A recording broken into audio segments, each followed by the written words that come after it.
Hey, everybody, welcome back to I Know a Guy. I'm Anthony, and this is the podcast where connections thrive. Each episode, we spotlight inspiring entrepreneurs, professionals, and individuals doing amazing things. Together, we'll grow your circle, spark collaborations, and discover new opportunities. Today, we're meeting Ben Albert, the owner of Balbert Marketing LLC, founder of the Grow Getters Only Collective, the host of the internationally recognized Real Business Connections podcast. From underdog to successful entrepreneur, Ben is on a mission to help growth-minded leaders scale their impact through strategic marketing, podcasting, and community building. How you doing today, Ben? Pumped to be here. Let's spark some vibrations. Let's have some fun. This is going to be good. Yeah, I love it. Super excited to have you on. I loved our conversations that we had before. You're doing awesome things, and there's a lot of people out there that need to know about it. But to start off, where are you calling in from? Where are you located? Rochester, New York. So upstate New York. Okay. You been there for a while, or are you newer to the area? Born and raised. Awesome. So you got your Hans. If you have some friends coming into the town that have never been, where are you going? What are you doing? And what's for dinner? You know, it depends on what they like. But I'm a music guy, so I have music recommendations for any genre. I know all the movie spots. I know all the coffee shops. What's for see? I can't answer this question because the first thing I'll ask them questions.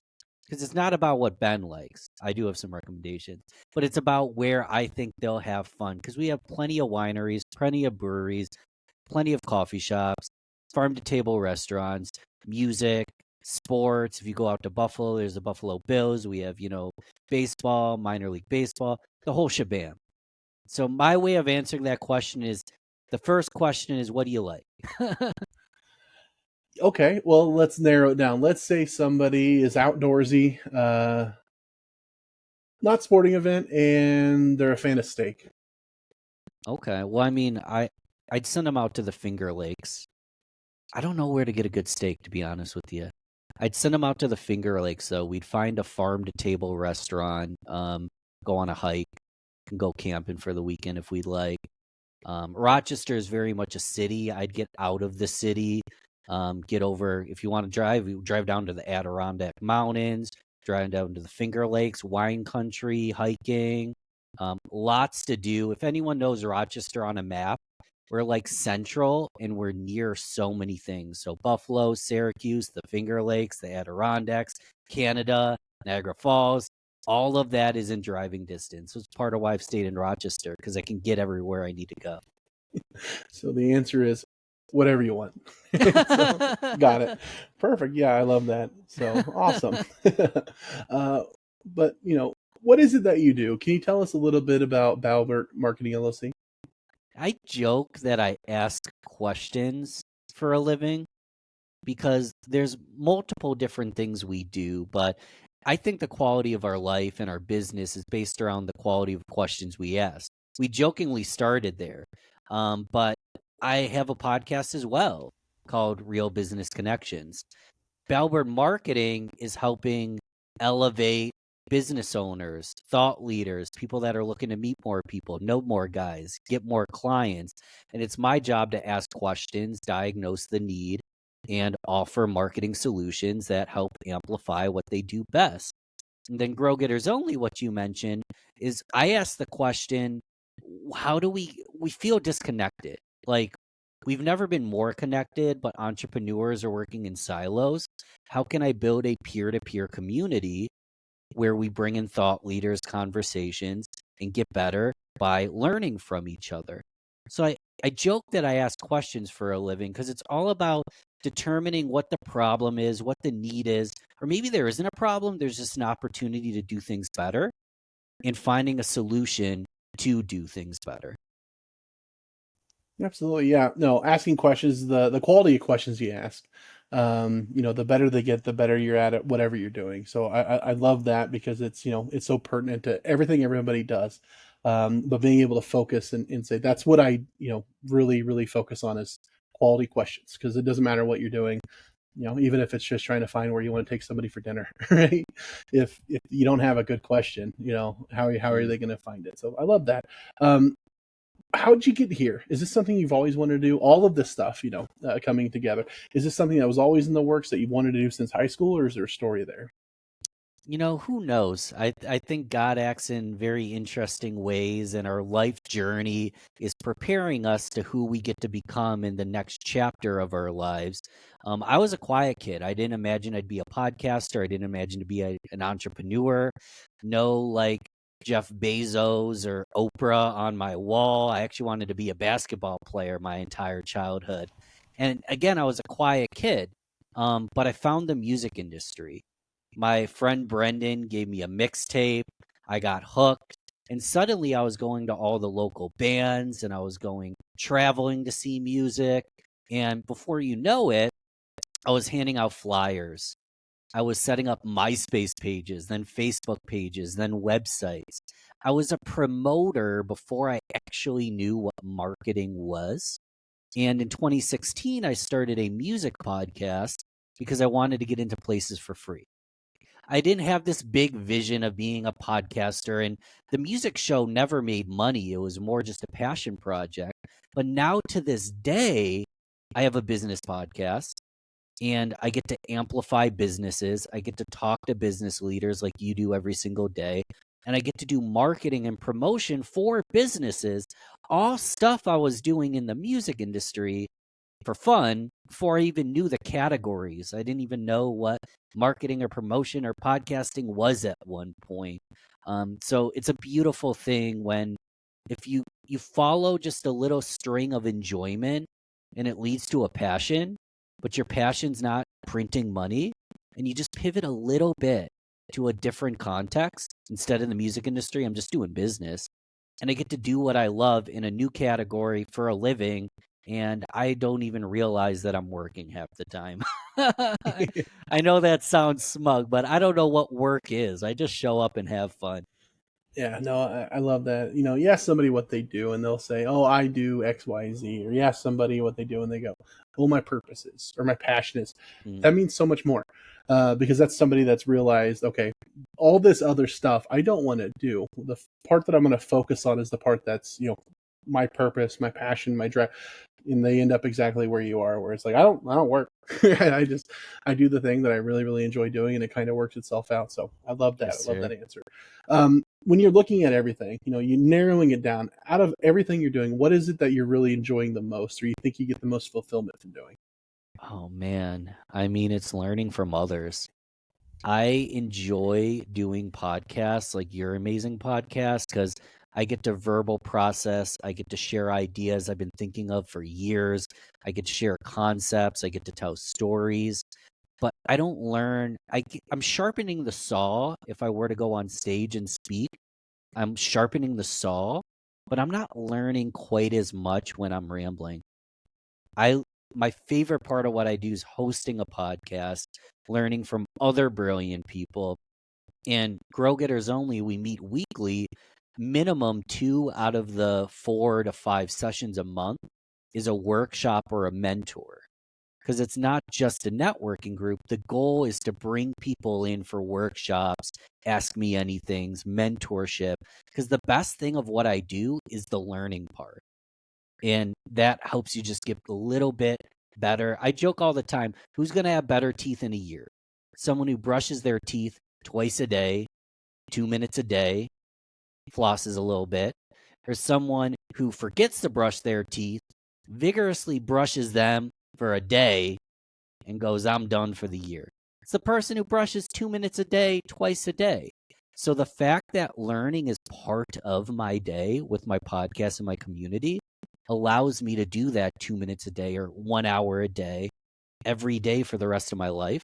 It just makes me a happier person and I guess a smarter person in the long run as well. Yeah, you're right. Being able to, I think you said it perfect before you're on stage. You're kind of testing that idea. You're bringing it up on podcasts. You're getting immediate feedback on it, which is really cool. Iron sharpens iron. If Mm, you're talking to somebody that has a similar, vision or similar passion or similar enough to where you're interested in their opinion, and you share that, they're going to come back and it's going to fine tune that a little bit. I love that part as well. So that's fantastic. Um, when you're looking at your average client or the people that you're best able to serve, what is the things that they might have in common? What are they going through if they're dealing with like X, Y, or Z that you're the person they should be talking to? yeah. So, podcasts specifically, We can nerd out all day about strategy of how to start a podcast, who to bring on, how to use it for business development, thought leadership, this and that. People like that I help all the time. For my agency services, it's like a full marketing agency production, the whole shabam. So ideally, I'm actually working with founders, C-suite leaders that have already done a lot. They've scaled businesses, they've sold a business, they've worked in corporate, now they're doing a passion project, and they're asking themselves, well, what is the purpose of all this? They're looking at legacy, they're looking at impact. They feel like the best kept secret, and they want more people to hear what they've learned. We partner with them and use a podcast, website marketing, the whole shabam to get that message out to more people. It's really that simple. It's a thought leader that needs their stuff amplified and is freaking overwhelmed. And I luckily was doing this for almost a decade before it ever paid me money. So I'm really passionate about partnering with those people and making it easy for them. Absolutely. And you mentioned partnering with people. When you are looking at power partners or other professionals and or individuals, where do you find most of your collaborations or opportunities of referring and working together? Where do I find them? That's such a interesting question because they're hiding in unique places. Your best leaders aren't always the one that raise their hand. Your best client isn't always the one that looks perfect on paper. Um, where do I find them? Connections, having conversations, receiving introductions. A big thing, we've talked about, you have a podcast, I have a podcast, I have a community. I listen to other podcasts. I join other communities. Some of my best friends are because I joined a community and met people. So I don't have a specific perfect strategy. It's more like, what do you love? What lights you up? Where do you enjoy spending your time? Because we can't get our time back. We might as well, whether or not it's paying us money. If we're not enjoying ourselves, we must kind of look at that and be like, is this the best way to spend this time? So I've invested in groups, in conversations, in one-to-ones, in going and traveling to events, and you never know who you're going to meet. I know that's not the perfect answer, but being open to the fact that you actually don't know. You might think that you're surrounded by turds and all you have to do is turn the corner and there's a pony. Yeah, no, and yeah, it might not be the perfect answer, but there isn't one. It's the answer that works for you, and there's people out there that need to hear it from all types because you can find connections and collaborations everywhere. So that's Hmm. fantastic. What advice would you give to a new or an aspiring entrepreneur? I'd say that there is no key to success in entrepreneurship. It's a combination lock. Similar to the fact we all have our own phone pin, similar fact we have a padlock at the gym, we have a unique combination. So Anthony will teach you some stuff. I might teach you some stuff. You can buy a course, you can listen to a podcast, you can hire a guru, but you're going to have to find your own unique combination. What are you passionate about? What are you skilled at? What does the environment you work in need? Who can you help? Who can you partner with? No one can answer these questions perfectly for you. So part of the journey of entrepreneurship is finding your stack of combination, your stack of skills, your experiences, what's your fingerprint, what makes you unique. And if you can find that combination, you just start unlocking anything you want. But the goal is to find the combination and the rest comes with it. Never heard it said that way, but I love it and I'm stealing it. Just fair warning. It's Please gone now. do. I'm Please gonna do. that's an amazing way of putting it, and it's 100% correct. I really thanks for that. That was awesome. I really enjoyed that. So, how can entrepreneurs use podcasting to build their brand and grow their business? Million ways. One super quick, easy exercise that I'll make as simple as possible for this moment. If you write down a plus, a minus, and an equals on a paper in front of you, your plus is your mentors, your minus is your mentees or your clients and audience, your equals are your peers. And if you can build a marketing strategy around learning from mentors, getting endorsed by them or working with them, bringing them into your community, finding your peers, your equals, and finding your audience and the people that will be mentees or pay money with you. That's a simple marketing strategy in itself. So start a podcast and think about who those three people are. Those are the guests of your show. That's the audience of your show. That's the people you build your community around. And it's really that simple. We can get into the technical stuff, but just know who you're showing up to serve.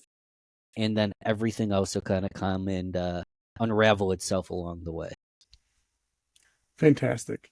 How can strategic marketing help businesses stand out in a crowded marketplace? I mean, we've kind of talked about it a little bit in a lot of different ways. I like to say, be the pony. You know, to simplify and to be kind of rude here is a lot of people look the same. Specific industries like finance or real estate or insurance or honestly any industry, a lot of blue collar, everybody looks the same. Strategically find ways to stand out. Is that starting a podcast? Is that using brighter colors? Is that adding a little more value in your service? Is that spending an extra 5 minutes on your 60-minute calls? What is your little more? How can you differentiate yourself? Because I'd rather be different I'd rather be different than a little bit better. Now, I'd rather be different and better. That's what I want to do. That's what I try to do. But I'd rather be different than just a little bit better because it's a boring, crowded marketplace. So we can talk strategy all day, but the one thing I like to say is be different and come up with a plan of how you can stand out so you don't look like everybody else in your industry. That's again fantastic advice. There's a bell curve when it comes to anything, right? Don't be in the middle. You want to Yeah. stand out, and you really don't want to be on the far left side of it. You want to stand out, but you want to stand out for the right reasons, right? Hmm. You don't want to be over there, but you don't also don't want to be in the mix where you have a conversation with somebody, and a month later, like I think they had a dog. They always remember the pets. I don't know, but you want to be remembered, and you want to be remembered for that different and better. I love that. So how can community building drive long-term success? I think it's the future. I mean, we could do a whole podcast on this, but your vibe attracts your tribe. There's a ton of cliches that prove it. I don't know. I just said cliches prove it. Cliches don't prove anything, but the reason they're cliche is because they're pretty common, right? Um, wow. I don't want to go on a big tangent. The short version is with AI and the access to everybody's got a phone, everybody's got a computer, everybody has the capacity to use these tools to make images and videos. And it's a content sludge out there. And even my content's not always that good. 98% of the content sucks. That's why I like podcasts because it's long form and it's real. There's a lot of content out there. Community is irreplaceable because those are people that support each other, that are ambassadors for each other, that'll recommend you, that care about you.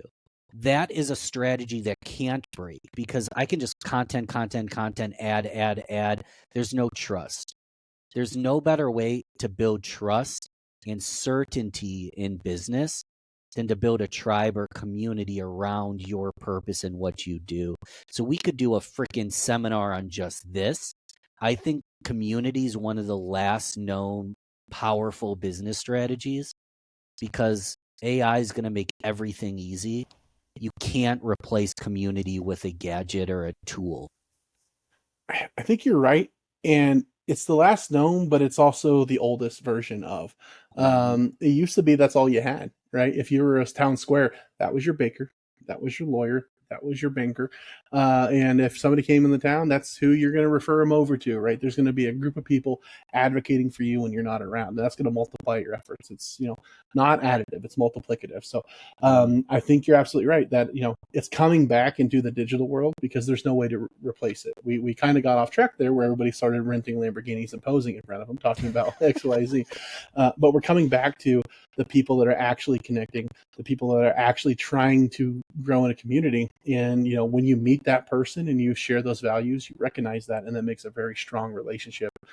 So, absolutely great, perfect advice. So, I like to ask this because it's kind of the point. Why you? What sets you apart? What makes you a little bit different and a little bit better? I don't know. I'm not here to talk about how great I am. Check out my podcast. Grow Getters, this is a simple example. Grow Getters Only is a community. I offer $1 for 30 days. That that value prop is different in itself because I live my life with an open door policy. You listen to a podcast, you join the community, we jump on a call. You either like what I have to offer, you either like what the community has to offer, you either like my guests, or you don't. My goal is to be the center of gravity for the right kind of people that are aligned in my values. I can go all day on this, but I'm not building my business just to make money. I'm building my business to help people and to build community. So everything I do is based on an open door policy. So I think that's a big part of what I makes me different. It's less of me talking about how great I am. It's trying to give the best experience possible so people are confident in my ability to serve them. Absolutely. For those that are wanting to grow in a community, how can they best find you? Where can they get a hold of you? Yeah, I mean, first off, if you haven't subscribed to this, leave a comment, say what's up in the comments, leave a review, anything. Like I ramble on purpose in this part, Anthony, because I want them to like take the time to least you can do is hit thumbs up, subscribe, those things. If you type in real business connections wherever you found this, or into Google is the easiest way, you'll find my podcast. It'll link you to all the other stuff. Just type in the word real business connections, but show some love on this show first, and then you can type in real business connections. Absolutely. And before we wrap, is there anything that I missed or that I failed to ask that you wanted to add? Yeah, man. We joked about it. We could do like a seminar on any of these topics, man. I just want to reiterate there is no key to success. It's a combination lock. So if anything in this episode or any prior episode or the book you're reading or the YouTube you put on or the podcast you listen to that is nothing to do with if anything sparks a light bulb, run with it. Run with it because you might be inches away from finding your next combination piece.